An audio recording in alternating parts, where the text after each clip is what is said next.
appreciative I am of you all participating and engaging. And Jim Gunner, we will totally get to you in a few minutes.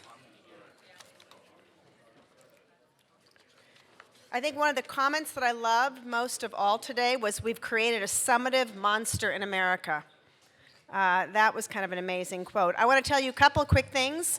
Part of the goal of this effort is to create a resource bank where we can put curated materials and videos after we've gone through them and make sure we're not going to create a liability for any of you into a repository for media policymakers and parents. We want that to be a partnership. We want organizations here who have things to contribute to put it in there. It will not belong to us solely. We will help manage it and monitor it. We want to make it available to everyone, from Knowledge Matters to University of Arkansas Ed Reform to Getting Smart to all the groups in the room. We want to find a place so that rather than having people who want to do the right thing and have learned the right thing by these issues have to go through 5,000 different websites, we want to be able to point them to something that says this is the Ed Reform Revived repository. Gosh, that sounds good. So that's what our goal is. We hope to have that done. I know, I'm just so laudatory, self-laudatory. I'm getting punchy here, Amy. That's our goal to have done, and so we will be in touch with you about that. So without further ado, I am going to actually change a little bit around the order. And I actually think it makes a lot of sense that Tim Kelly, given that he may have to just duck out a little bit early, this is the unintended consequences. We've heard about them, and I'm just going to go more to the positive, why getting laws right is so very important. And Tim, you've sat here throughout the day. Tim started with Governor Engler as a policy aide to help him create one of the first and strongest laws in the country. Went back to business and came back as a legislator, reborn as a legislator, where he sits in the Michigan State House. And so, Tim, why don't you kick it off for us, and then we'll go to Michael, and then Robert, John, and then Ted. All right. Thank you, Jeannie. My head's swimming with all the stuff that's I've heard here today. A lot of great stuff, so excuse the stream of consciousness that I might be blurting out here. First of all, I love from Tom Van Ark's remarks about we need humility. For the last 30 years, many of us have been, leaders or part of the standards-based education reform, and yet what has that brought us? So I'll use the second Animal House analogy that Jay Green kicked off. Otter tells Flounder, hey, you effed up. You trusted us. Where it turns out we are fallible. We're not omniscient.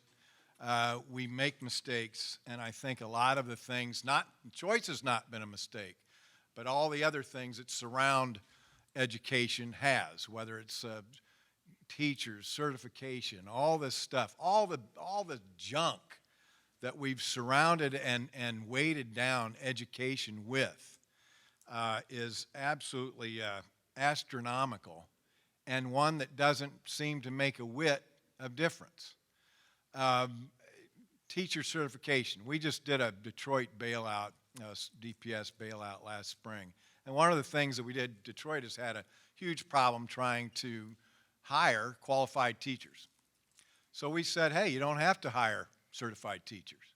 Hire any adult that, I used to work with John Engler. John used to say, I couldn't teach a government history class or a high school history class in high school, or a government class, because I'm not certified. I mean, so again, so we had this argument about certified teachers, non-certified teachers. They turned it around after we passed it and said this was racist, that somehow we were going to be responsible for putting unqualified teachers in front of minority kids. I mean, this is just absolutely absurd, and I wanted to keep fighting back. What has certification gotten you but 5% proficiency? So what does all this mean? It's about adults, for adults, to keep adults happy and employed. That's what all this is. I fall back to on a lot of it, and this is also very prescient for me. A lot of the stuff that we're talking about is obviously stuff that's going to be happening in the next session starting January. That's testing. that's accountability. I'm interested in trying to decompartmentalize education into education savings accounts. So unfortunately, our Blaine language is going to prohibit that, but we might have some. So I find myself gravitating to some of the things about getting rid of seat times, moving to competency-based. If you had a swipe card, you could go, take a class here in the morning, another class across town in another school, within schools, different things going on, get away from age cohorts and all this sort of stuff. Kids are doing this whether we like it or not anyway. And if we need to provide the atmosphere or the level playing field for all of this to bubble up, and as what I've heard from Robert Enlow earlier this summer, the ability to fail fast. That's where we need to get to. Talking with a former legislator from Kentucky yesterday, and they've got a new Republican governor. They want to start some new charter schools, some new choice kinds of stuff, and they're worried about whose charter law do we follow? New York, Michigan, and you want to say, just open it up to choice. Don't worry about quality. That's not your job. Your job should be, or our job should be, to provide the atmosphere for good things to happen. Jay Green started out with some of the things about these statistics about testing. We're going to be dealing with this testing, summative versus interim. Do we keep the state assessment versus things like they use on a daily basis, like NWEA? Again, to somebody's point, people know how Johnny's doing in schools. We don't have to have this. It's about grading adults. It's about grading the system, not necessarily kids. And if you get away from this and trust, if you allow parents to be the ultimate arbiters of what quality is, we're going to be on the right track. That's the only happiness or that we need to be concerned about. How did we get here? And again, Jay pointed out that we don't overthink Social Security, any other government program. Why is it that this K-12 cohort, we do these things? We don't do it in preschool. We don't do it in higher ed, unless, of course, you're the Obama administration, you're a for-profit company. Then we're going to see about outcomes, or we're going to try and nail in on outcomes. Other than that, we don't care. But we seem to care very much so about this K-12 cohort, and it's and I guess it basically comes down to what I said earlier. We pull kids, or we take kids away from their family for 12 years and say, trust us, we know what we're doing. And so there's a lot of questions about that. So again, I come back to give it back to parents. Let them decide what's the best thing for their child in any manner of how it's doing. One of the things, how do we grade kids, or how should we be looking, what expectations? And instead of some of the things we're doing today, let's worry about happiness, contentment, confidence, self-sufficiency. I think if you had those, you're going to have a good civic society. If you have people that are happy, content, confident, and self-reliant. So you need to do we need to address an education system that delivers those deliverables and really nothing more. And again, it would, I had the opportunity to serve with a professor from Hillsdale College, Gary Wolfram, professor of economics, who served with him on the State Board of Education several years ago. He came out a couple years ago and said, the best thing that Michigan could do is privatize education. I fully agree. Again, we run into this Blaine obstacle. But nonetheless, think about it. If all we had to do once a year, instead of worrying about teacher certification, school count days, all this inputs, if all we had to worry about was how much the voucher was going to be every year, that's all we'd have to do. You wouldn't have to have a Department of Ed. You wouldn't have to have all this coterie and all this support network. One decision, how much are we going to spend this year? And leave it up to parents. And with that, So I'm not going to let you get away with closing on that. So I'm going to ask you one question, though. All right. You keep getting elected saying that kind of stuff? It's kind of serious. Yes, It's kind of well, serious. I'm in an And- extremely and safe your- district. And your friends, but literally. No, so that's this is an what, issue. no, and thankfully, I think I've convinced my colleagues in the House that I know what I'm talking about. And they continue to put me up in positions to where I can make policy, whether it be in the form of finances or policy on the Ed Committee, and I will continue to do that at least for the next 2 years. We have term limits in Michigan, so I got another 2 years to see what we can do to, again, free up Michigan to be on the cutting edge of, moving to competency-based education. All this sort of thing is where I want to go in the next 2 years. Thank you, Tim. Thank you. Mike, you're up. Clicker thing? Yes, the clicker's down there, I think.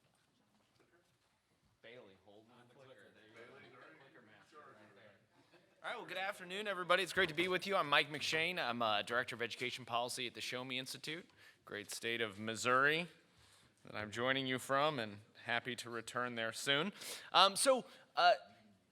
What I want to try and do today is be a little bit provocative, talk about a couple examples of cases where I think there have been some unexpected consequences, some unintended consequences of different reforms, mostly in the area of school choice. I'll broaden it perhaps a bit at the end. I want to give a couple examples of these things which you may or may not agree with me on, and that's cool. And then talk about perhaps some lessons that we can learn from this. So the first example that I want to give of an unintended consequence of a particular education reform is the phenomenon that we witness across the country of charter schools crowding out urban Catholic schools. And so this comes from a report. Almost all these examples I'm going to give are from research that I've done, usually with much brighter colleagues. And that's an example here. Andrew Kelly and I, who's now at the University of North Carolina system, but used to be my colleague at AEI, did this paper a couple years ago, Sector Switchers, Why Catholic Schools Convert to Charter Schools and What Happens Next, with the then Friedman Foundation and now Ed Choice. You can pick it up on their website. So look, problem, right? Very clear problem that urban charter schools are trying to solve, right? Inner city public schools are not meeting the needs of students, right? I don't think that we would get a lot of people in this room that disagree with that. So come up with a solution. All right, right on. Let's allow and encourage the creation of charter schools to offer more options. Dynamite, still with you. Sounds great. Intended consequence, I think, as we saw Marcus and Sue and others speak about this morning, we see more and more charter schools opening in inner city areas and are generally offering superior options. Dynamite, hitting on all cylinders, loving what I hear.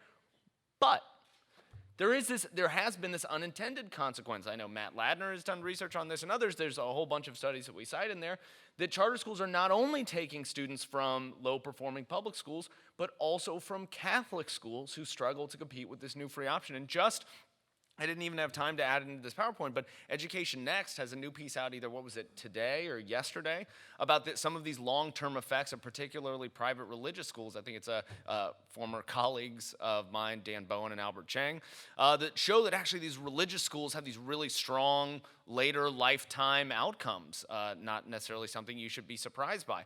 And when I think of, folks who join the charter school movement, the goal wasn't to edge out inner city Catholic schools, right? It was to be a challenge to public schools, but this has unfortunately been the result. And this was, a principal here in DC told us, traditionally Catholic schools were the kind of the safe option for inner city students, but this emerging charter sector is competing with them.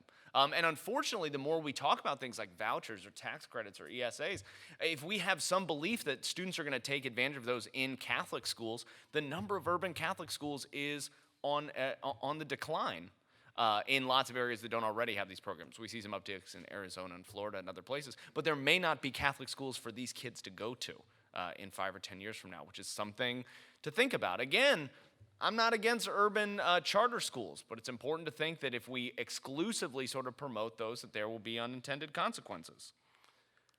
Another paper I did a couple years ago, measuring diversity in charter school offerings, my colleague Jen Hatfield from AEI. So what's the problem? Charter schools are of uneven quality. Too many children attend low-performing schools. I put it in quotation marks. Jay was a graduate advisor of mine, so I got to be careful when I say these things. So what's the solution? So people say we should expand quality or successful models, and we know these, right? The no excuses models or STEM or hybrid education. So the intended consequence, it's sort of worked out the way that foundations and authorizers and others have wanted to. But unfortunately, there runs a risk of unique and innovative charter schools getting crowded out of the marketplace. And if you can't see some of these figures at the bottom, what we did was basically go into some of the largest charter markets and count the number of schools that fall under these different categories, the number of students that attend them. And you see, interestingly, there's a large number of kind of progressive schools, which was people that were surprised by, but you see huge numbers of students are enrolled in no excuses schools and hybrid schools and STEM schools, et cetera. So something to think about. If you promote these particular types of models, it might edge out others that we want. Some other research that I've done has been on charter school applications, and there was some talk about this earlier. That's where that 700-hour figure comes in. Onerous charter applications erroneously preventing quality charter schools from operating. So the same problem as the last time. We got these charter schools are of uneven quality. So what was the solution? Raise the bar for prospective applicants. And the intended consequence, the point of this was to authorize fewer charter schools. And I just pulled from NACSA's State of Charter School Authorizing. They said that in 2015, 64% of prospective charter school applicants were denied. Right? They said no to 2/3 of the people that applied. But I think there is very real reason to believe, and in this longer research, we dig into some of these numbers. We interviewed prospective charter school people to think that a lot of these mom and pop charter operators are being squeezed out. If you look here, the bottom left was just one of the tables from the report where we just counted how long are these applications? How many individual tasks are people asked to complete? How many attachments? How many legal documents have to be figured out? And you can see we put the mins and maxes on there. Look at on number of tasks. The maximum one, I can't remember where that one was from, asked for 399, or is it 389? My eyesight's terrible. Individual things. And if you think about it, like whether or not to approve you is a binary choice. So it's like asking 399 things to eventually give you a thumbs up or thumbs down is kind of crazy. And in my entire career, if there is one pie chart that I have made that has caused me the most grief or that caused the most consternation, it is that one on the right, where we basically looked at these charter applications and looked at kind of what Max was talking about, what we think the sort of charter bargain is and what authorizers should be asking for and not, and said how much of those tasks, those huge numbers of tasks, how many fall under what we think is reasonable, that was in the green, how much do we think is sort of questionable in the yellow, and how much we think is outright crazy and has nothing to do with anything they should be asked to demonstrate in the red. And I thought, when we put this research out there, that people would say, oh, dynamite, cool. Biggest slice is green, great to hear. We'll quibble about what should belong in the yellow, and then let's get rid of that red stuff and make everybody's lives easier and better. That was not the reaction. As it turns out, people really desperately hung on to some of these red things that made no. So we had a bottom 10 of some of these things that schools are asked to do, which is again not that. So one was what was it? You had to have a plan. You had to have a documented plan for what's going to happen if a kid forgets their lunch, right? So again, I don't think that that's something unreasonable for a school to have. Now, should the authorizer have the thumbs up, thumbs down right of saying oh, this one's okay or this one's not possible? So it was goofy stuff like that all got lumped into there. But again, I think there's very reason to believe. We tracked, we interviewed a bunch of people. We asked them how many hours it took them to fill this stuff out. And all these mom and pop folks that were one or two educators, that Shanker quote of 4, 5, 6 educators, the very few that were able to do that, it took multiple years of their life while they were teaching in their old school and working at the nighttime, whereas many of these big CMOs and EMOs and others have teams of people that can do this. They are at a clear advantage in the marketplace if this is the hurdle that people have to clear. Overregulation, discouraging private schools from participating in choice programs. This is work I didn't do, but I commissioned. Patrick Wolf, Brian Casita, and Evan Reinsmith did a big survey of private schools in Indiana, in Florida, and Louisiana, and talked to them about participating in their programs.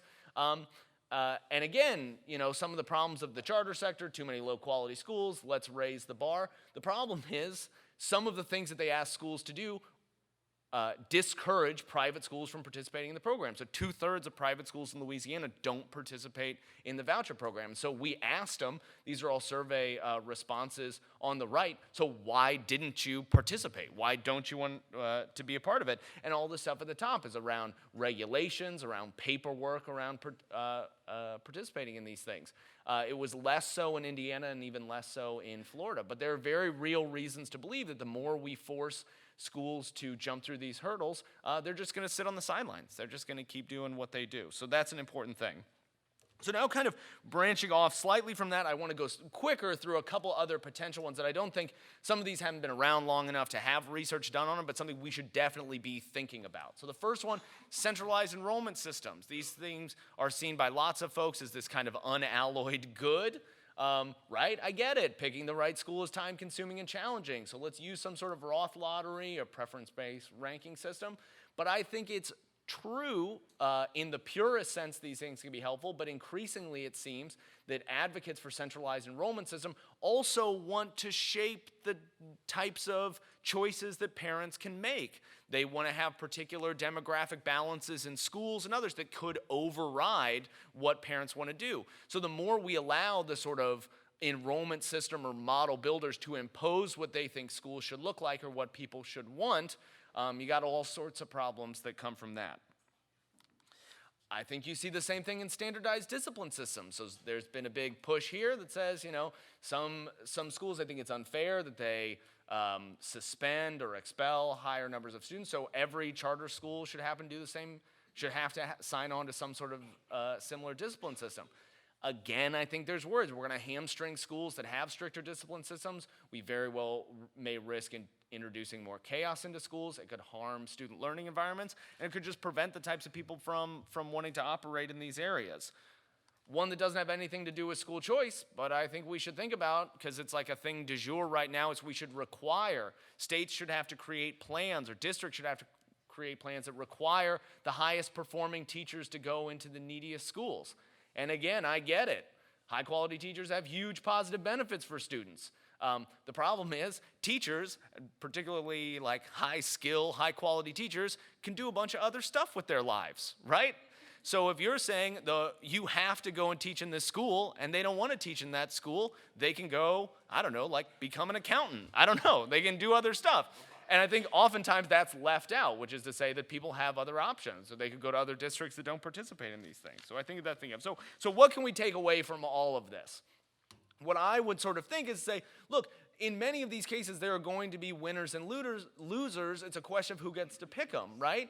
Is it going to be the parents that get to make these choices? Is it authorizers? Is it SEAs? Is it legislators? Whom do you trust, right? Like I think we have to just be honest about that a lot of these programs have trade-offs. If you promote one type of model of schools, it could come at the detriment of others. That's just life. That's how it works. The question is, what level do you want the people making those decisions? Obviously, I think the recurring theme here is as close to the students as possible. I think the other thing is we got to be just clear-eyed about trade-offs. It's something the education reform movement just seems to be completely allergic to. Like, it's like Lake Wobegon for policy, right? No, like, it's going to be great for everybody. Everyone will be above average. But we just have to be honest that money, political capital, attention, energy, these are not limitless quantities out there. And pretending this is the case doesn't help anybody. I think we have to be humble about our ability to predict the future. It's tough to make predictions, especially about the future, which I've seen quoted by both Yogi Berra and the physicist Niels Bohr. Which I gotta be honest, like how often does that Venn diagram overlap?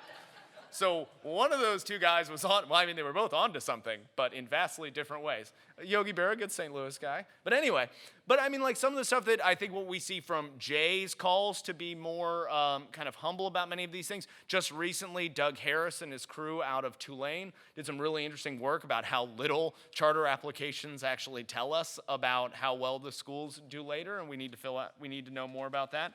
And the last thing I'll add, which is sort of always left out in education, is people can always sit out. We are in a big country. charter operators, school leaders, they get to pick and choose where they want to operate. So if your state or locality makes it increasingly difficult for someone to operate there, they'll go somewhere else. We know that CMOs and lots of other organizations will shop around for different cities and states for more hospitable environments. They'll go somewhere else. Same thing with teachers, and I only think that's going to increase. So if they don't like the deal, they're going to go somewhere else. So I'll leave it with that and then turn it over to my good friend Robert.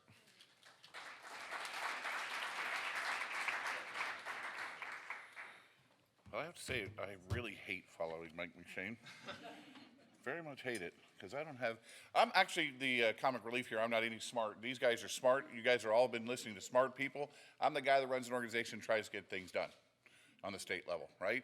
I am not your intelligence guy. So let me quote someone who actually is intelligent, Milton Friedman, right? So when you talk about prediction, we spent a lot of time talking about what should we do today? Where should we go? What should we predict?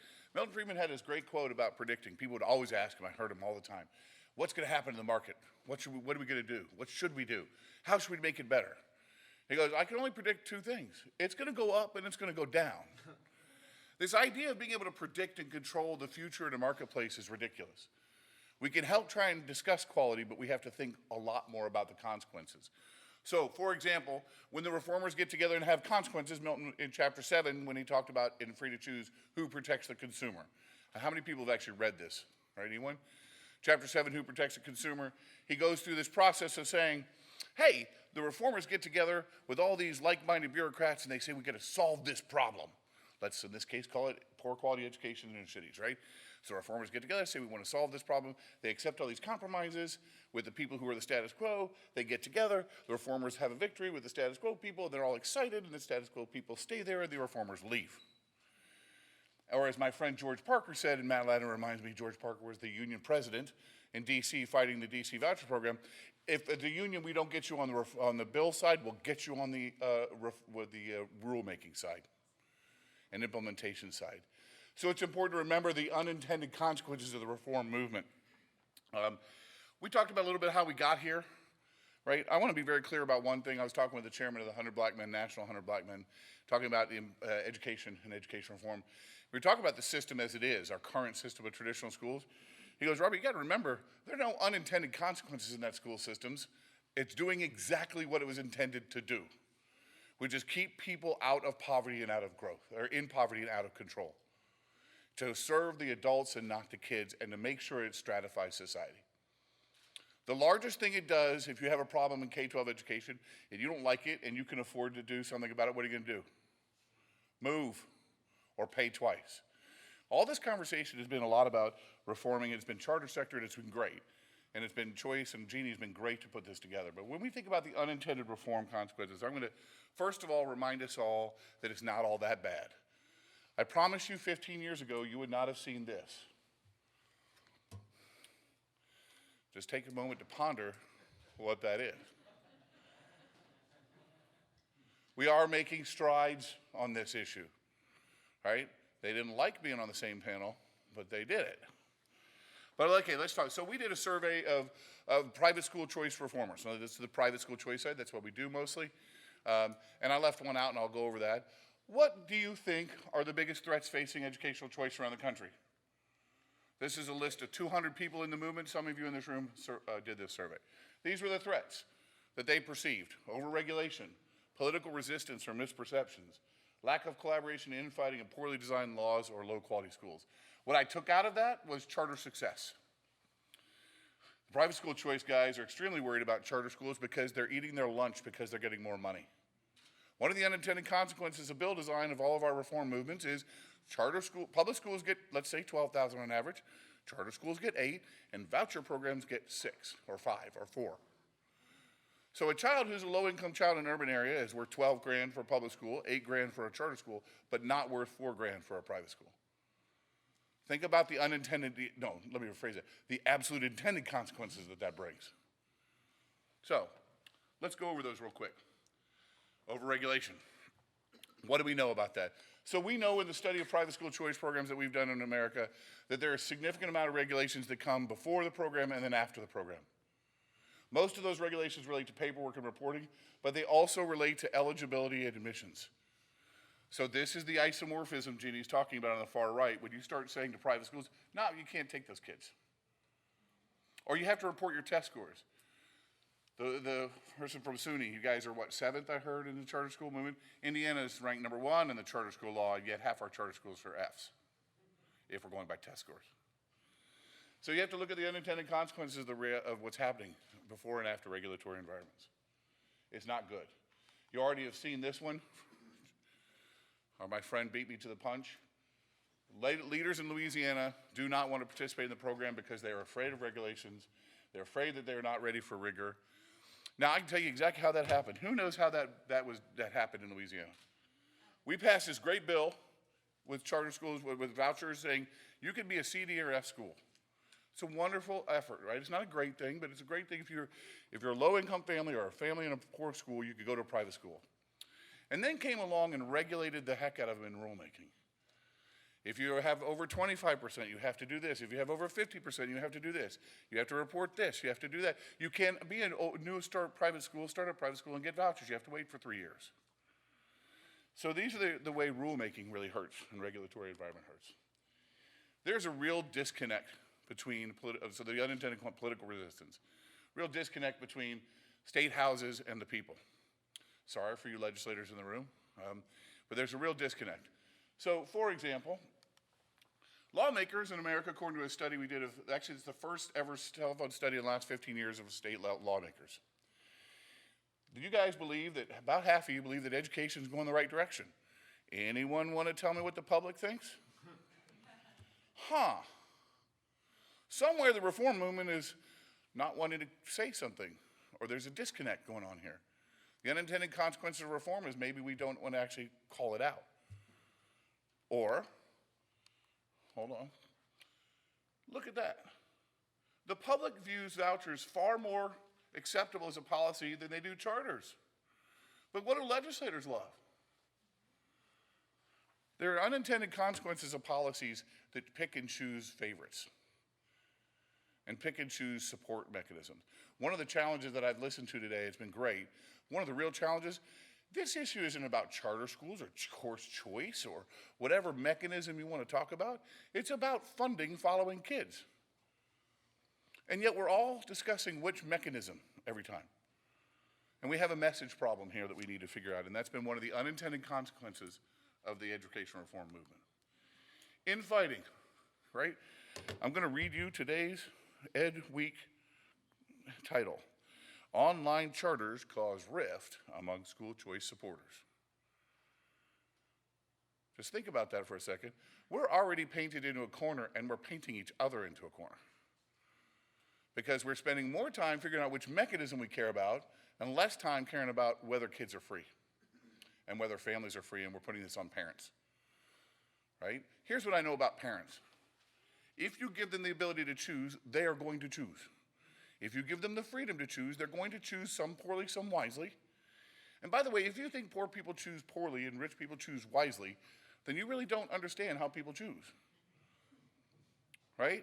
I want to be very clear about this. I was a social worker for a long time, and I was a social worker among homeless people, and I promise you if I put all of you on the street, you'd die. But homeless people will know exactly how to manipulate a system and get food every day, all day long. Now, they just know how to manipulate a different system, right? The idea is not that poor people can't manipulate systems, it's just they don't have access to the power to manipulate that system that we have. So one of the unintended consequences of focusing only on low-income families is really putting us in a corner and not allowing for choice to be for all. You know, let's be very clear. Traditional public schools are for everyone, right, if you can afford to move. Charter schools are for everyone. Why can't we support public school funding for everyone to go to private schools? This seems to be a problem. Infighting is a real problem. And sometimes let me call myself out. I'm guilty of it. Sometimes I get frustrated about things. I call people out and I do stupid things. Infighting is a problem. This is my favorite picture. Bad bill design. We have a desire to try and make more options in education, right? That's our goal. So let's have school choice. Let's have charter schools. On the private school choice side, though, here's been our impact on a couple states in private schools. In 1990, Arizona had 4.8% of private school enrollment and 15% of the total schools. It's gone down. Basically everywhere except Florida has gone down. a little bit in Milwaukee. But even then, let's say we want to challenge and affect what's been going on in the private school sector. We did a study, what does the data show the potential impact from school choice on the private school sector, on the size of the sector, the consolidation, the classification of religion, minority, school type. All that red means we haven't done jack to change the system. Now there's a reason for that. Bad bill design that only says $3,000 can follow a kid. Or only these type of kids are eligible. Or only these type of schools to participate. This is a problem. Or only these type of authorizers are smart enough to figure out who's good. Right? Or if you have 26 extra, sorry for picking this out, great mixtures of metrics on top of what the state already asked for, then we know you're going to be good. Right? We have somehow forgotten that this is about funding of kids. Moving on. All right. We're ultimately missing the point. The American public and people do not want choice for some, they want choice for all. Right? And if you really want to ask parents what they want, and you're really about what parents really care about, then you're going to try and get a system like that. You're going to get a system that's diversified and a marketplace variation. One where private schools exist, and charter schools, and homeschooling, and virtual schooling. You're not going to try and control the marketplace. You're going to give parents and consumers what they actually want. The way to do that is to do it through financing them. That's what they get on the bottom, by the way. So the unintended consequences of trying to care about people is we're not giving them enough money. We're not giving them real freedom, and we're basically stopping. We're not giving full choice, and we're encumbering the providers, whether they be charter or private or whatever. So with that, that's my comment. Thank you very much.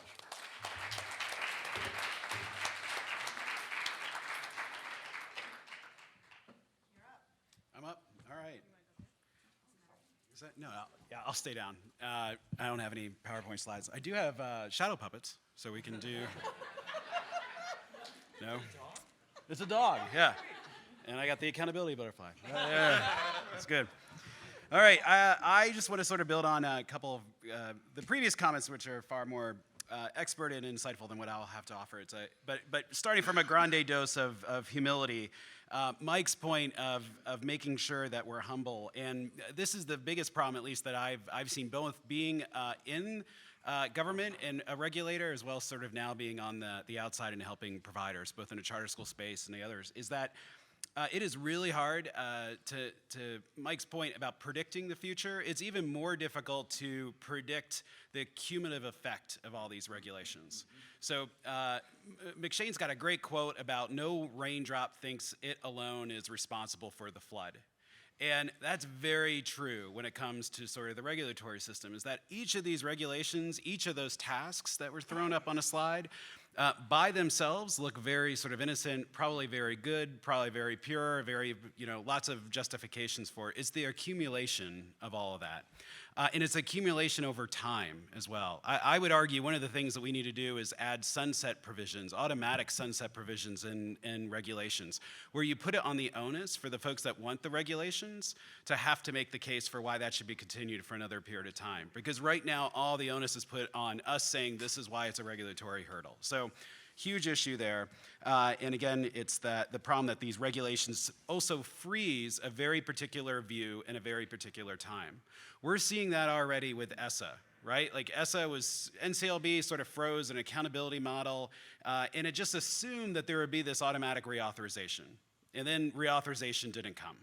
And then all of a sudden, reauthorization came, and now it still looks a little bit like NCLB, right? Like, we're adding some other indicators, we're giving some other flexibilities, but it still sort of assumes a model, and it freezes out and blocks out a whole lot of other models. And so I would argue we still need a lot, and Tom talked about this, but we need lots of sort of room for folks to try out new innovative models and to kind of keep iterating off of that in a way that we don't have right now. Last point is I would just sort of say we also really need to seriously start exploring what Tom had raised before too about fast tracking. The requirements that were sort of thrown up, if you think about that, if you're a CMO, if you're a charter, and having to go through that in 40 plus states, like why is that? Why if you have to go through 342 tasks in one state, you have to then go next door and do that all over again? Like we should say if a school's been sort of approved in one state, and they're meeting some sort of quality indicators or sort of outcomes can justify that we can fast track them on approval in other states. It's instead of resetting the clock and saying, so Kip, tell us why you think you're good. Like, it's really? So we need to kind of just start thinking about the fast track process too. Other sort of point I wanted to make is that we need to broaden measures of success. This is sort of in the first panel, but I think what we keep doing is just doubling down on test scores instead of doing what they did in healthcare, which is saying we need to really broaden the indicators that we use to measure quality. So healthcare indicator isn't measured by did you live or did you die, right? Like, yes, that's sort of a good outcome to have, but that's not great. Like, that's not usually how you judge your dentist or your allergist or your vision specialist, right? And so the healthcare industry, for better or for worse, they're struggling with their own sort of issues of quality, but they have 123 measures of quality. And they're measures around process, outcomes, experience. Hospitals get 1% of their Medicare payments right now for measuring just the patient's experience with doctors and nurses. Did the doctor listen to you? Do you feel like the nurse cared for you? Did you feel like your experience was good? I mean, I would love if 1% of Title I payments went to ask parents, do you feel like you were listened to by your principal? Did you feel like the teacher cared for your kid? I mean, talking about sort of fueling choice and also, seeding the ground for other quality measures, that would be sort of a way to go forward there too.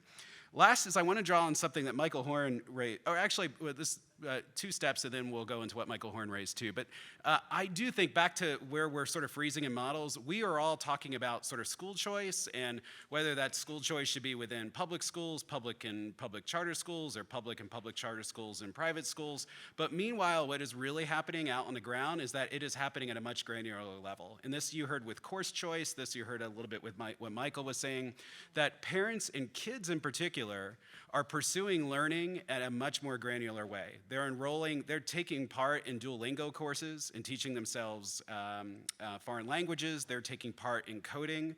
The number of parents that I run into who find accidentally that their kids are teaching themselves computer programming through games would astonish you, right? But then we don't sort of think about that. This gets a little bit to Robert's point about this is about funding at the end of the day. But again, even our debate and how we're structuring it is all talking about the unit of schools. Instead of what I think is really what the future is going to look like is that it's going to mostly be school, but then a handful of these other sort of experiences outside. And then to Tom's point, we have no great way to tie those experiences together, whether it's with credit or with funding or with other things. And so the last point, which is just to kind of build on something Michael Horn was saying, which was sort of a revolution in Florida when they started doing pay for performance with the Florida Virtual School is there's a great story, and I'll leave on this chipper note, of a prison ship that Edmund Chadwick, who's a great economist of an Adam Smith contemporary, who tackled a problem that the British colonies were having when they were shipping their prisoners over to a penal colony, but the problem is the prisoners were dying. They were getting boarded on these ships. They get sent across the sea, and then 50% of the prisoners would die. And you would expect the British government responded exactly the same way we do to school quality. Initially, they said, we need a doctor on every ship. None of the rates went up. Then they said, well, we need citrus fruit. They mandated citrus fruit on all the ships because that will help combat scurvy. That didn't go up. We need to pay the captains more. Nothing went up.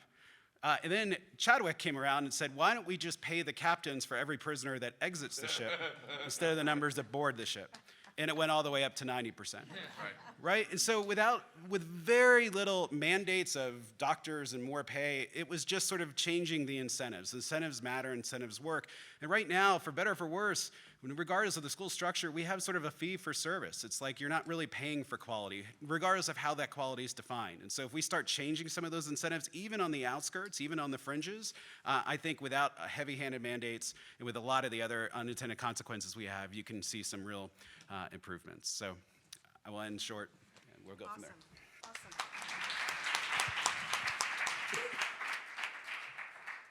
Okay, that's a fantastic note to bring in our final respondent, and then we'll go to Q&A and wrap up. Is Ted Coldery ready on Skype?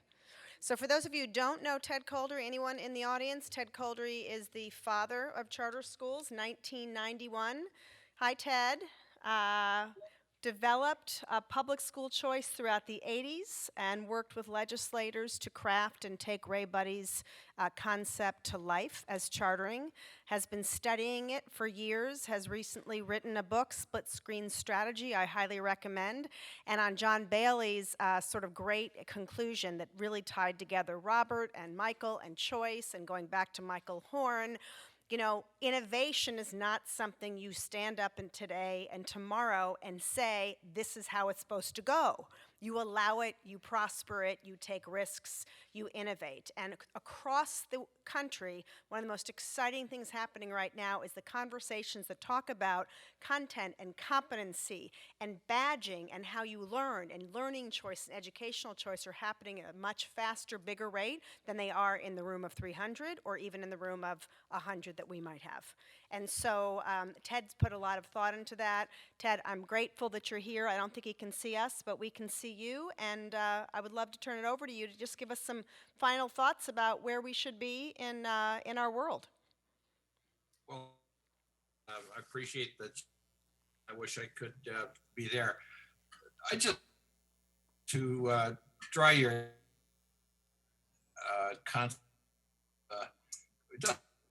strictly speaking, but comes from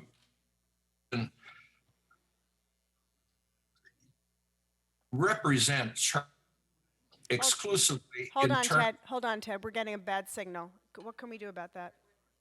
All right. Okay. We should have used Zoom instead of Skype. That would have been much better. Or did we use Zoom? Yeah. Okay, go ahead. Let's start again. I mean, just kind of pick that up. I was starting that one of the talk about just quickly comes off the not strictly in the law to present exclusively in the form of the schools. We all talk charter school.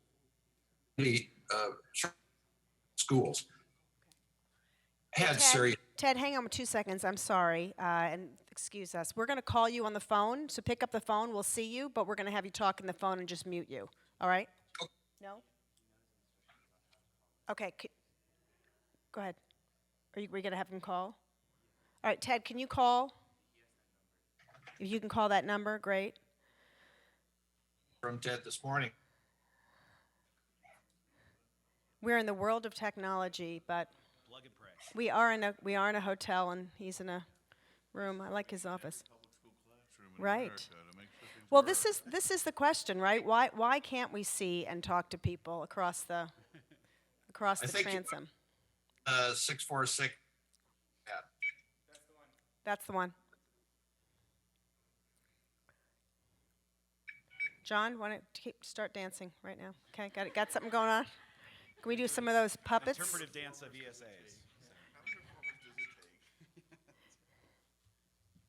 Anyone have a question while we're waiting?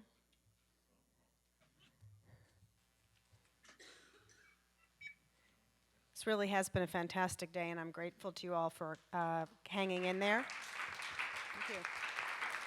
Also, as we're getting him on the phone, I just really want to do one other thanks, and that's to my awesome team at the Center for Education Reform.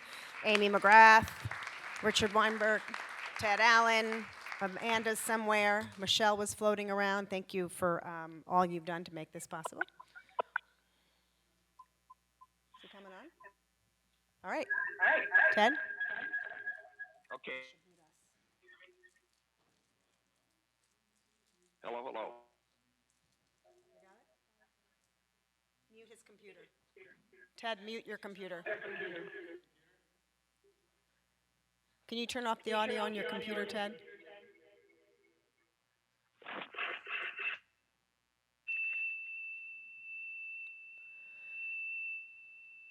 I think bottom left button. Oh, it is Zoom. It was Zoom, wasn't it? Go to the bottom left. Does he have it? Well, Can you mute him? All right, there you are. my computer was muted. The problem was your sound was coming into me. So I've gotten rid of that. You can hear me okay now? Yep, we can. Okay. All right, shall I start again? Well, look, all I was going to say about one I think is very serious that comes off the decision to chartering as the schools produced. Everybody talks charter schools and not much except charter schools. Charter is schools, right? Now that buys you into a very difficult problem, which I think we can all see. Essentially, it's this very widespread, very intense pushback, counterattack, controversy that's going on right now all across the country on the charter sector, on charter schools. What that decision to see charter only in terms of the schools assumed was that all the schools would be good schools. And the reality was that all the schools are not good schools. Some of the schools are average schools, and some of the schools are bad schools, and some of the schools are run by people who have bad motives, and so forth and so forth. So the decision to talk charter in terms of the schools carried this very conspicuous vulnerability, which the people who don't like the idea of a second sector, of public education, have become very skillful at attacking. I don't need to say any more about that. I mean, you're well aware of it. It's all around us kind of all the time.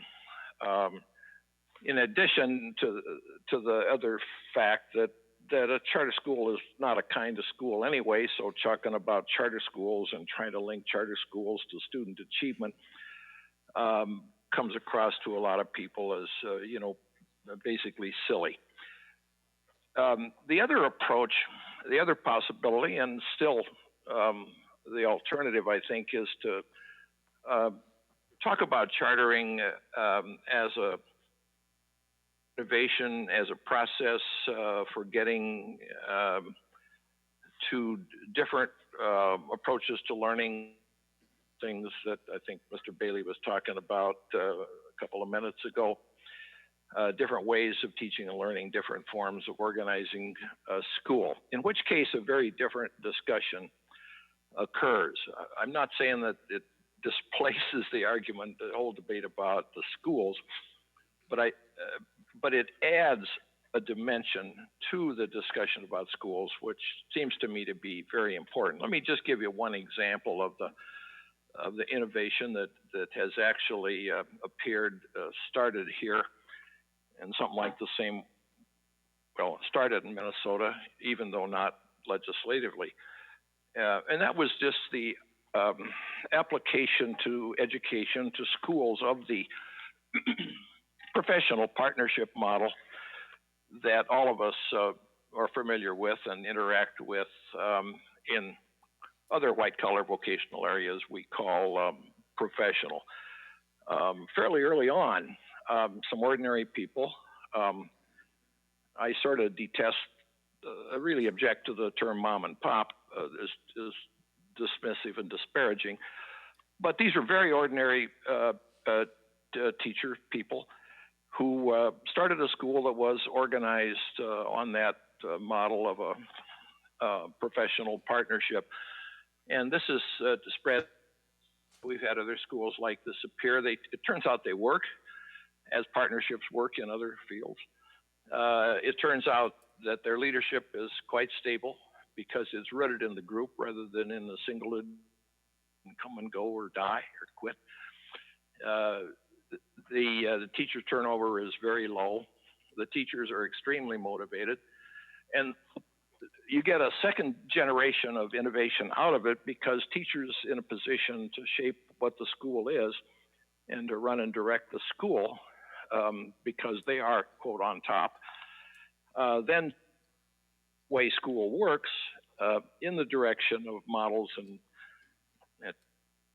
learning models that motivate the students better. We had the other interesting dimension of it is that the appearance of this professional model within education fairly quick, well, not quickly, nothing happens quickly in this, but began to attract the attention of teachers out in the district sector and the unions. A year ago, we had here in Minneapolis a meeting of teachers interested in this teacher partnership, teacher powered model of school organization, departmental organization. Something over 200 either way here to spend the weekend talking about how to get into that arrangement and how to operate it once they had it. And just exactly half of those were teachers from the chartered sector. The other half were teachers from the unionized district sector. Now it was a beautiful kind of any of those meetings. Will be a second national meeting, the same line in Los Angeles in January. Actually done is tended to bring the teachers and the union people into the reform discussion. They have wanted roles for their members. They have professional status for their teachers, either through bargaining or and they make a point that's a fair point that in terms of, somebody referred earlier to the decision good teachers have whether to stay in this field or not. There are unintended consequences along that line. So this is exactly, you see, the kind of thing we hoped for at the beginning would occur.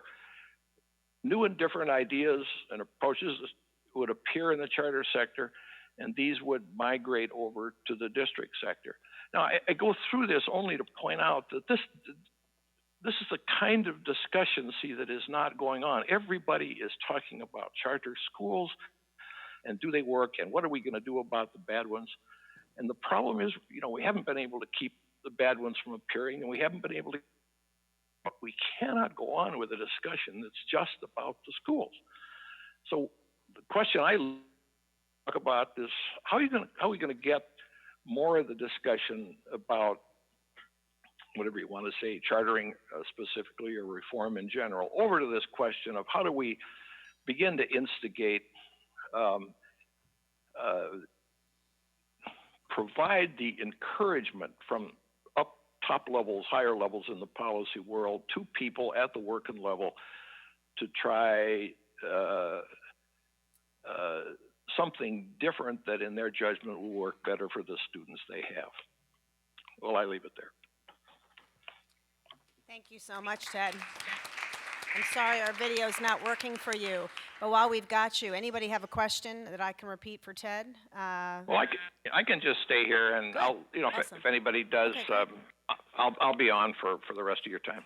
Okay, so why don't we do this? In the interest of time and nearing the end of the day, I'm going to bring Tom Vander Ark up, and we're going to kind of do next steps and an ending review of Ed Reform Revived with everybody here. So, who wants to take a crack at Ted's comments, or they themselves want to join us for sort of an ending wrap up and next steps? No, we want you there. We want you staying. Yeah, no, you're going to be part of the final wrap-up here. We're shaking it up. We're being innovative, iterative, and lean experimenting at the same time. All right, question? Thoughts? Yes. Oh, absolutely. We want questions. Dan Quisenberry's getting up, Ted. The president of the Michigan Charter School Association. I don't know if this falls under unintended consequences, but it's a topic I haven't heard today, and it does have consequences for choice. Portfolio management.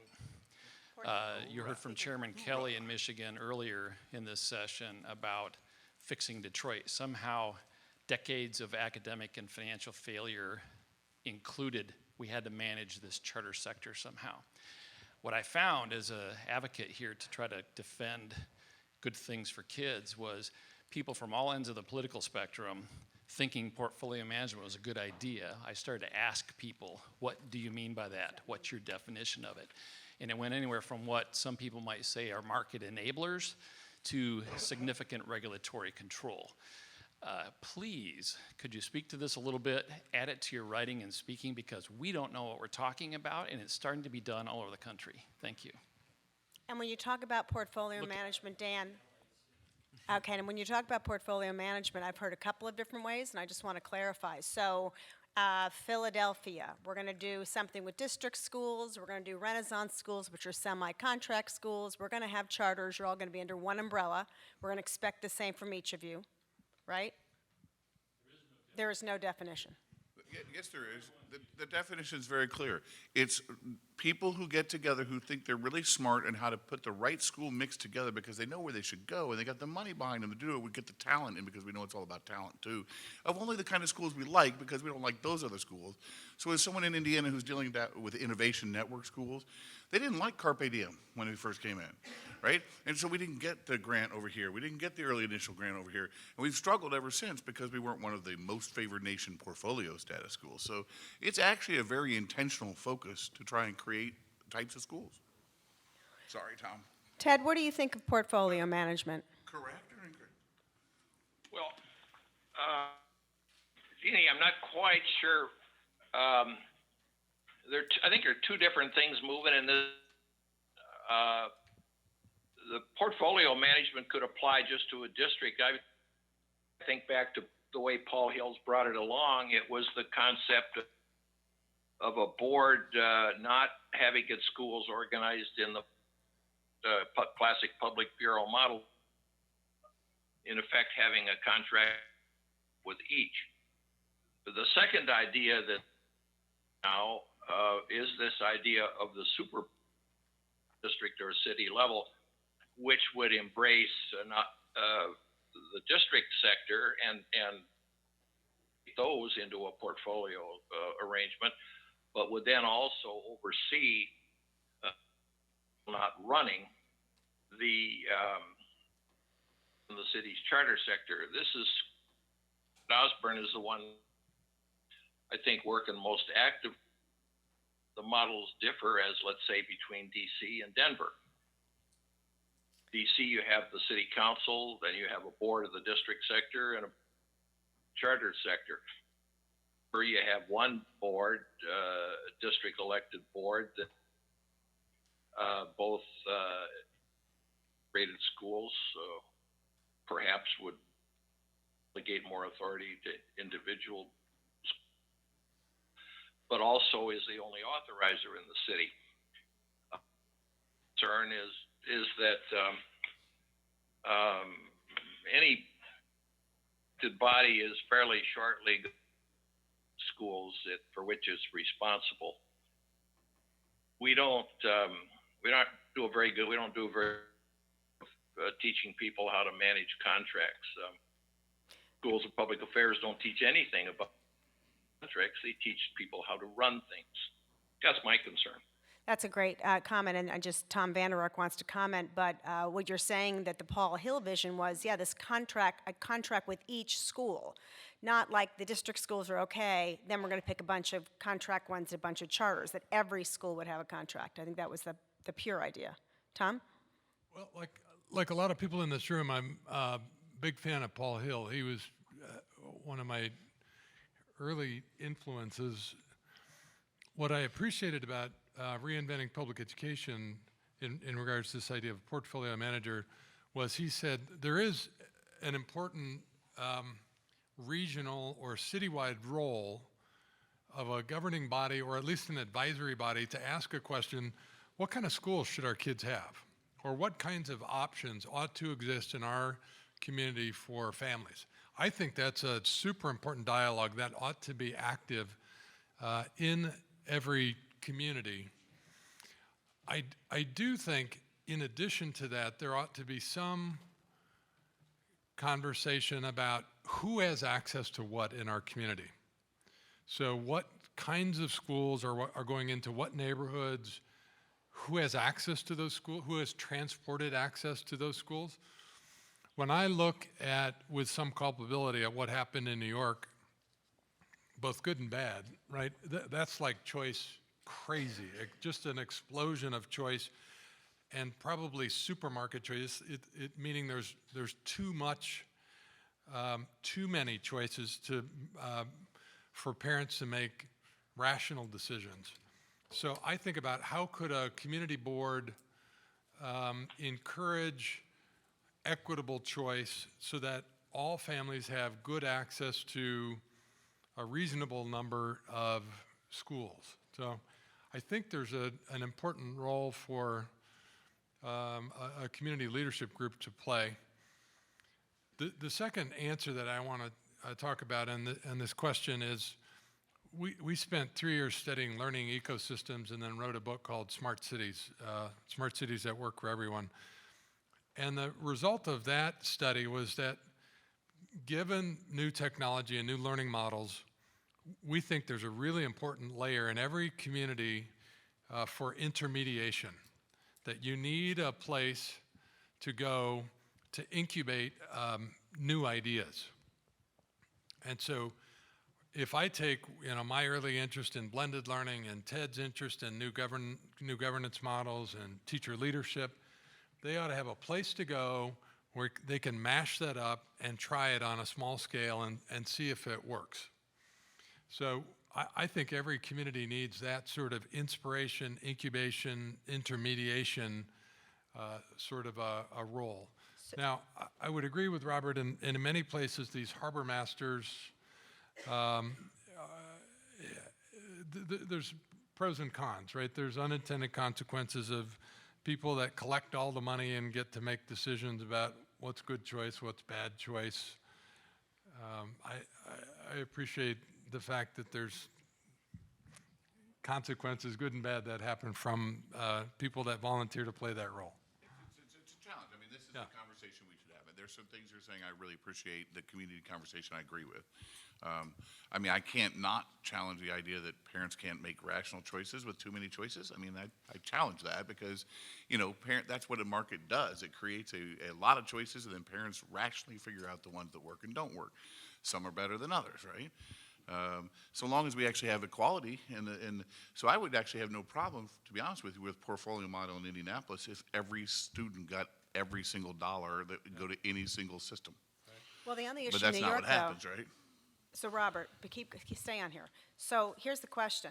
In New York, it wasn't given unbridled choice. They have to make choices among a certain amount of schools, and there's some machine somewhere that's going to pump out whether or not you can get into the selective school, because there's a lot of selective schools, or you should get into this magnet school, you can get in that art school, or whether you have enough whatever points to be able to go to something outside your zone. So is it that parent choice is compromised by the bureaucracy of choice? In other words, if it were an open market? To me, there's no doubt. I'm a quick story. I after going to public school, I got sent to boarding school, and we had to go to chapel every day, and I hated that. So I decided to become great friends with the person who took the list taker. And guess what happened? My list taker friend and I all of a sudden became best buddies, and I all of a sudden attended chapel every day, even though I didn't go. So you set the conditions of the implementation, and that happens all the time in these systems, right? People who control the input into the system get to control the outcomes of the system. And I've seen this in the common enrollment system in Louisiana. I got people who are friends of mine who are in the African American community saying this is really not helping us at all. In fact, it's hurting us. In fact, only smart people are getting the opportunity, and not poor people, like you said it would be. So I really worry, and it's not at you, I just think this whole concept of managed choice is a really bad idea. Right? I get the idea of setting community conversations. I get the idea of setting opportunities for growth. I don't like picking and choosing winners, generally, because people's personalities get involved. Right. So I don't either, but John and I have written a couple papers together on propositions to address inequity, right? So we've proposed things like a weighted student funding that would provide funding relative to the challenge of a group of kids that show up at a school. And so I don't necessarily have a problem with weighted student funding. I just ask us to look at the entirety of the world and markets and how they generally work. Not always perfect, but if you look at how TVs became in every single household, it wasn't because we gave one equitably to poor people first. Yeah. We basically made rich people buy the R&D for the poor people, right? Created a system where everyone gets access to the incredible benefit now. Same thing with cell phones, right? So we got to be thinking a little bit more of what we're trying to get to here, which is everyone boats all lift. Instead, I mean, Milton used to say, and I'm sure you've heard this before, a society that puts equity above freedom will get neither, but puts freedom above equity will get a large measure of both. So, I mean, that's the challenge. I understand that weighted student formula, I'm actually all for that, right? I have no problem with that. But don't constrain the supply, right? Sorry. No. Marcus, let me bring you in here. Marcus Winters, Ted. So I thought you guys were talking about something different, but now I think you're talking about something that I was going to raise, which is the common enrollment system in particular. So I wonder, to phrase this as a question, I wonder if you guys, I have a feeling you don't like either, but I wonder if you see there's a distinction between regulations about school operation and how schools enroll kids. Because if I'm all with you, I'm with you on, we want at least the minimal restrictions on how charters operate their schools, right? Allow them to experiment. But if there's something that makes it easier to enroll in a charter school, as far as how the enrollment system works, then that seems like a regulation I'm more okay with. I guess I make a distinction, in my mind, I make a distinction between regulations about how kids enroll and regulations about how the schools operate. I wonder if you guys see a distinction there. No, I do, and I almost see it's like when we talk about common enrollment system, there's like, in one mind, there's like a common application system that makes it easy. Yeah, it's like, so. Yeah, so I don't necessarily have as big of a problem with those, where it's simply you list your preferences and you have a set of whatever, and you get sorted amongst them based on your preferences given the limited faction. I don't have a problem with the strict kind of Roth lottery, that idea. If we have a limited number of seats, we preference rank them, whatever. I have a problem with when more pieces get put into that basically override the things that make the lottery the lottery. Does that make sense? So, right, so like school. So if schools say we want to have a set number of kids from this particular neighborhood, so even if the individuals rank order them in a certain way, yeah. So like all my ones are outside of there by two. So that sort of stuff. So as soon as, to me, that's where I get off the bus, where it starts to say that the model can basically be manipulated to the point where the central authority can make the schools look like whatever they want it to, and the parents' choice is basically pushed out of the model. That's what my problem is. Interestingly, the two best schools in Indianapolis right now are a private school and a charter school, both who are intentionally income and racial diverse. And it's really hard to get to that under a common enrollment system. Let me give you another aspect of the common enrollment system, and I was almost like going to convert when you and Susan talked about it would make randomized control trials easier if we had this, because I am a data freak, and I think more data is better than none. We just have to decide how to use it. But I had a number of community-led charter schools in Washington, D.C. say that not just the first year, but the second year as well, after the common enrollment, there were parents showing up at the door saying, wait, but you were my first. I don't understand. Why did I go over there? Like so parents, from a parent grassroots perspective, a parent showing up at a school of choice, voucher or not, and saying, I want to go to Principal McShane's school, is empowering. It is the first link socially and community-wise in making a connection between a parent who's been disenfranchised and a parent who now has bought in. So then you go, I really love Principal McShane's school, and you go back, and now it used to be that you could then, okay, if I get in, great. If I don't, at least I've seen these other schools and I've had a relationship. The common enrollment discourages the relationship because it says, come to our enrollment period, I'm going to get all your information, and I'm going to put all this stuff down, and then you're like, well, wait, I thought I was showing up there. So we had schools say the parents were showing up, particularly African-American parents in Ward 7 and 8 here, and going, I don't understand.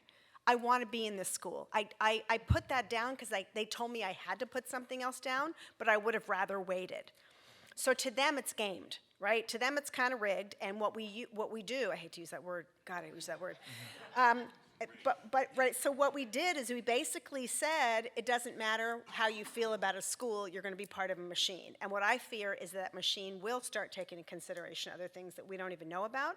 And frankly, I don't trust Mathematica math on this. How do you shake up and get all the people, all the choices they want within 90%?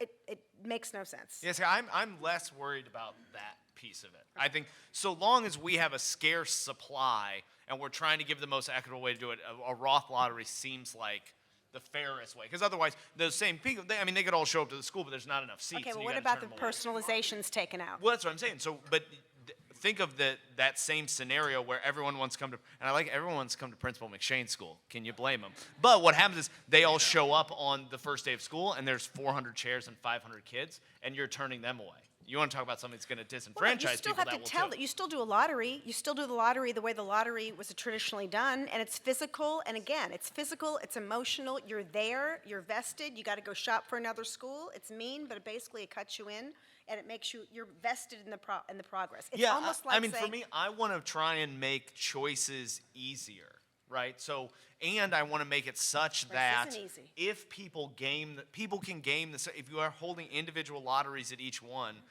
that is aligned so that savvier consumers will get the better outcome. But we made easier. We zoned kids by public school, by district. Look, we zoned them. That I'm was not supposed for to be any of easy that. too. I get that. I'm not for any of what that. we All have. I'm saying is that there's a reason Roth won the Nobel Prize. Anyway, but so Roth lottery, they do it with kidneys for Christ's sake. I think Well, they what could with probably kidneys? figure it out with it. Yeah, that's know. what Roth lotteries were started for. Well, they did virtual twins also with heart attacks, and they should leave it in medicine. How can it need a kitty? No, John? I don't want to interrupt. John. This is fight. I was just gonna. The question you raised actually prompted a different thought, which is something I wanted to raise during some of my reactions too, which is I think the way a lot of these we're talking in this room about sort of regulations, or do regulations sort of open up or close? I think the way a lot of this gets framed by proponents of regulation is going to be consumer protection. So that's what we're seeing in higher education. Just the layers of higher ed regs coming out are all sort of protecting consumers, whether that's institutional regs or kind of how financial aid handles with student eligibility issues. But that's a messaging war that I'm not sure if we're totally ready for, because it means really it's difficult to fight when it looks like you're fighting against something that's designed from a messaging standpoint to protect consumers. In this case, parents or kids. And Marcus, there's a practical thing for me. I mean, there's a lot to the common enrollment. I get it, but for me, over time, I've yet to see a choice program having been trying to be regulated over and over again. I mean, so this slippery slope of who gets to choose and how they game the lottery and how they game what the inputs are into the quote unquote computer program, which has changed over time in other states, right? So why do you trust the very government that got us into the problem in the first place to actually put a cool program together to get us out of this problem, right? Because there's real human beings behind the computer putting the inputs in with biases and inputs. And leaders saying, hey, I want this for my school, and I want that for my school, and I want that for... And so you can say in law, okay, that won't happen. But then you start saying, well, we need sibling preference. This is happening in Indianapolis right now. Well, we need to have neighborhood preference. And soon it'll be special needs preference. And sooner, so you add all these things on for the self-interest of the school leaders, not the self-interest of the parents. Right? Representative. School issue, Marcus, for me. Yeah. Fair. The representative from Kentucky. Representative John Bam Carney, 20-year public educator, worked in the school district for the last 6 years, who has had no dropouts, and we do performance-based education. And my superintendent is on record speaking in front of our House General Assembly as saying he is the illegal public charter school because we do a lot of things differently in our district. I share that for a reason, is that we all want innovation. We all want reform, but as a policymaker, it's been mentioned here earlier today, there's a lot of different views in this room, but outside this room, the voice needs to be consistent because your opposition's voice is very consistent. And I just want to share that as a policymaker because that's the battle you face. So I just wanted to share that with you. Thank you. So thank you. So intentionally, because that voice is exactly what you've observed, we need a reset. And we're hoping that the reset is in favor of innovation over that regulation. And that is the voice you start hearing. The last voice here, Tom. Ted, do you want to add anything to that, by the way? You still listening? Yeah, sure. Well, just one thing, Jeannie, on top of what you just last. conversation, drifted away from the super board and the portfolios over again, somebody pointed out earlier, into a lot of this question about process. I just hope you do come back to the discussion about especially the process by which that occurs. I'm just so convinced now that change is really not does, and certainly innovation and invention is not something the boss does. People who want to do different are usually low status professionals often, and how to give them encouragement and try something a real would it wasn't until recently I came across Everett Rogers' book. The man spent his lifetime thinking about diffusion, and I died a couple of years ago to spend a little time. It's good innovation. Think about how to facilitate and not suppress people who do something that really is Facilitate, people. not suppress. That makes great sense. So let me ask my four gentlemen friends up here to help us wrap up by doing the following: taking the good gentleman from Kentucky who didn't bring his bourbon seriously. The whole purpose of this is to get these things out, to shake them up, to come up with some next steps and consensus. How do we go out and carry messages of innovation, freedom, flexibility, and opportunity, not just to legislators, to our colleagues, to new people, and to the media, using maybe some of what's on the table now, and then really some concrete steps for collaboration. So, Mike, well, let me start with you and then end with, wrap up with Tom. Yeah? You're welcome, guys. No, one thing that just as I've been thinking about, partially because we're on this panel on sort of unintended consequences, this interesting tension that I think does exist, should exist, but I don't know exactly how to channel. Like, we've got to be able to argue with ourselves. Because the only way, we all are on the same page on a lot of these things, but we should have it out, and we should argue with one another, because that's the only way to keep the movement intellectually honest. And if we all just start reading from talking points, we get the same groupthink that we're talking about that all these other people have. The question is, how do you balance that? Because the gentleman from Kentucky, so I will testify before the Missouri State Legislature with some frequency, and as soon as I'm done, both teachers unions, the administrator union, the school boards association, the whatever, 5 or 6 groups come up and all just say the same thing after one another. So I totally appreciate it, but it's that tension I have between internal intellectual honesty and rigor and disagreement and kind of the winnowing process that will generate good ideas, and then the outward facing part of it. So I don't have some great solution for that, but I do think that it's something we don't want to necessarily. We can value both of those things, but we don't want one necessarily crowd out the other. I guess that's what I'm saying. That's great. Thank you. So I would argue that first and foremost, we need to trust that we're all trying to be in this game for the right reason for kids. 2, we need to, and I hate using this language, we need to have authentic dialogue, as Mike was talking about, and more authentic dialogue.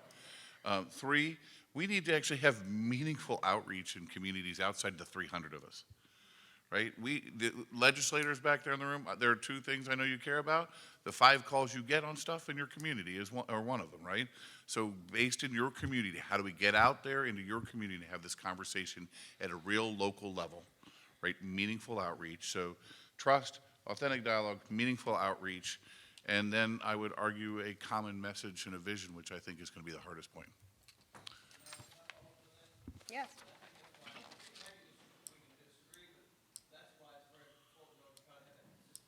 Yes. They don't understand it at all. And the more consistent that message is, even after the debates, then they begin to understand. I concur. JB. I'll just riff off of that, sort of two comments, riffing off of something that was just mentioned, but this getting beyond the group of 300, team of 300, gang of 300? Yeah, I'm taking out that domain tonight. A different thing every time.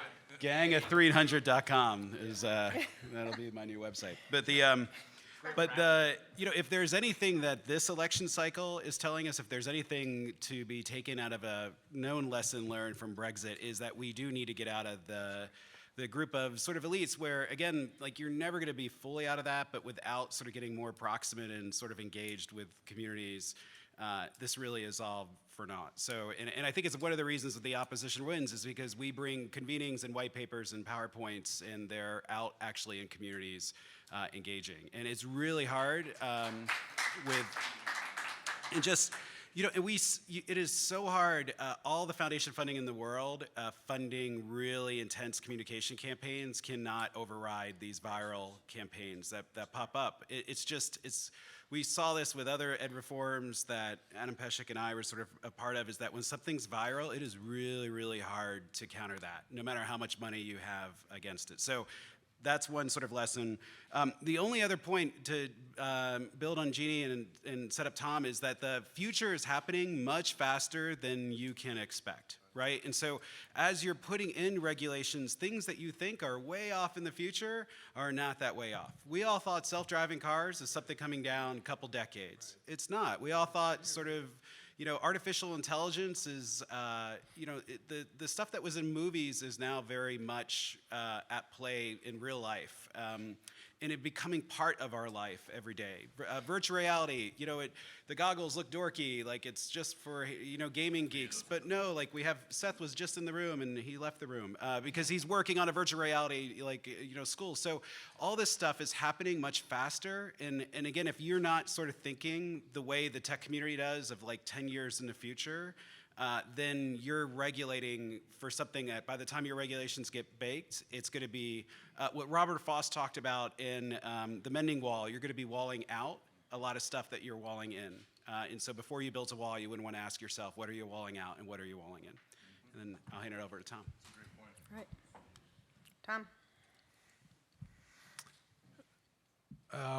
I'm trying to build my 10 takeaways blog that I'm going to write on the way home. Here's what I think I learned today. First of all, we talked about the summative monster that we've created. Big majority of Americans think we don't have that right for a whole bunch of reasons, in part because we've got weak measures for human development. So it is hard to measure how well we're doing at developing human beings. The good news is there's really broad consensus around broader aims. I take that as a real positive that across America there's a super healthy conversation about a broader set of objectives for what it means to be an educated person. So I'm optimistic about that. I leave today with a recognition that even in this room where there's probably high agreement that there are different conceptions of human development, and that we as a group would pick different schools for our kids and our grandkids, and that's important. That's something I think this group values and believes in. The third thing is that innovation, as John said, is happening faster than we believe. I have a slide that I often use that, that thing in your mirror where it says things in your rearview mirror are closer than they appear. What's happening now is things in your windshield are closer than they appear, right? That we're living on this curve where things are happening faster than our linear brain anticipates. The good news is that innovation is going to solve some of the problems that we've talked about today. Innovation is going to help us combine formative assessment in useful ways. Innovation is going to result in more of these learning experiences that John talked about, choice to the experience level. So that all of those things are surrounding the formal and sort of calcified system that we have. And so the old battles that we used to think we had to fight sort of hand-to-hand combat, in some respects are being solved by innovations that are just surrounding the old system that we have. And so I think that's a real positive. We talked about real accountability as choice, and that's starting to play out in places like Arizona. We started the day talking about how challenging research is, particularly if you value life outcomes instead of using crummy proxies like test scores, and you really try to measure if you're having a positive impact on young people's lives. That's super challenging to do. A great example of that is if you listen to the new Ed Next podcast, which came out yesterday, where Jay Green talks about the value of field trips and the metrics that he tried to put against that to actually measure, the change in young people's lives, not just their test scores. I think that's a great example of trying to do thoughtful research. A lot of us talked about how chartering and authorizing is now stifling innovation. We definitely had the pendulum swung hard from quantity to quality, at least measured in traditional ways. I think that was done for understandable reasons, but it's now dangerous. It's now making even charters less relevant to the new global opportunity. So as Ted has suggested, we need new ways of creating spaces for teachers to innovate. I want to add a plug for platform-centric networks. So for 20 years, I've been the biggest advocate for new school development as the primary form of innovation, and new school development and school networks have been the most important innovation in American education over the last 20 years. The problem is, a lot of us have talked during the session and in sidebars, new schools are hard, they're expensive, and slow. So we need a better way to innovate. So there's a mashup between, read the book Platform Revolution if you want to know what I'm talking about. But if you think about the way you live is on platforms today, and if you take platforms and micro schools and TED's interest and teacher-led schools and you put those together, the thought experiment that we need more of is how do we help 2 or 3 teachers try something fast? So what I'm seeing is if you take the Summit Base Camp idea of a couple teachers can join Summit Public Schools and jump on their base camp. New Tech Network is also doing the same thing. It's called New Tech Teams, where a couple teachers can jump on the New Tech platform and try a PBL environment. We need those kinds of experiments in charter schools and in public districts where a couple teachers can jump on a platform and try a new learning experiment during the school year, after school, summer school, and then if it works, it ought to attract expertise and investment. So making it easier for groups of teachers to try things quickly and inexpensively with limited risk, I think is super important. A lot of us talked about the importance of better parent information. So we talked a little bit about New York City. We talked about Yelp. Matt said, a great schools is turning into a Yelp for schools. We need better parent information, and it's going to have to go all the way down to the experience level, right? Because we are headed for a bundled world where kids' learning is a bundle of learning experiences. We wrote the book Smart Parents to address this. The good news is there's this explosion of learning opportunities that are happening. The bad news is, holy cow, how do we make sense out of this explosion of learning experiences that are happening?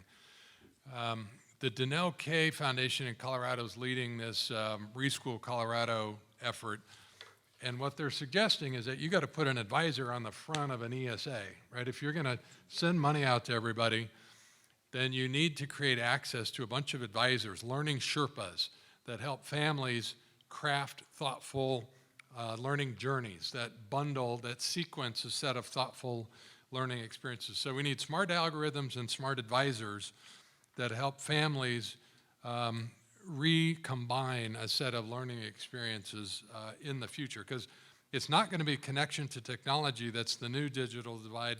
It's going to be the connection to smart advisors that help you make good digital learning choices.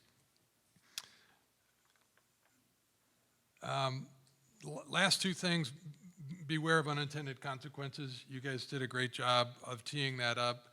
Man, as I think about my culpability for NCLB and other people here that were co-creators 20 years ago in what happened, we have to be humble about what we know. And if you just look at the last 2 years of America, technology and politics, man, I don't know about you, but I feel very humbled by what I don't know, right? What doesn't fit into my mental model of technology and policy and politics. So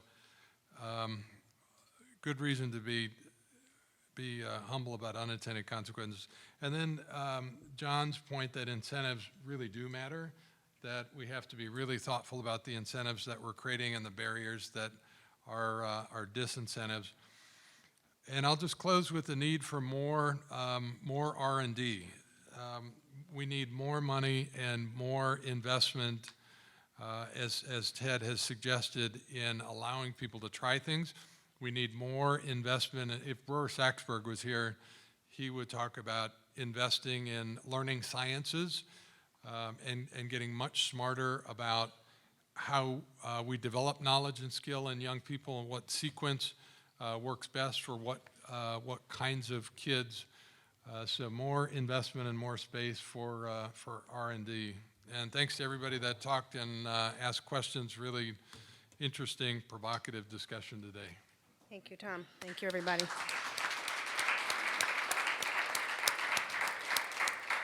Okay, so 3 very quick final thoughts for me to add on to that. Number 1, here's what I learned today. Education opportunity, pre-K through higher ed.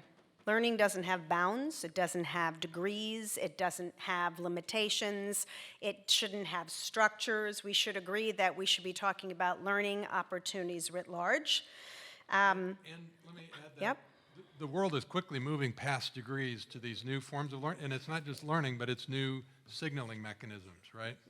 So Right. while a lot of the system we have is stuck arguing about old stuff, there's a world out creating new signaling mechanisms as well as new learning opportunities. Creating new stuff, which exactly goes to my second piece, which is amidst this whole ecosystem of learning opportunities, signaling competency, this greater world that we know of, we hang out, people will go to South by Southwest. For us, I'm on the board of a New York Ed Tech Week coming up in December. There's ASU GSV, hanging out at places where people are creating and talking about these amazing new and some not so new proven efforts is pretty amazing. So the second piece was getting out of ourselves, of the 300, of our 100. Last, and to that end, and the opportunity end, thinking about not choice laws, educational choice, learning choice. I've shared this with some of you in the room. Why aren't we talking about opportunity laws? Opportunities to create new opportunities in schools, opportunities for districts to change, ways to weight formulas, go big, go bold, or go home.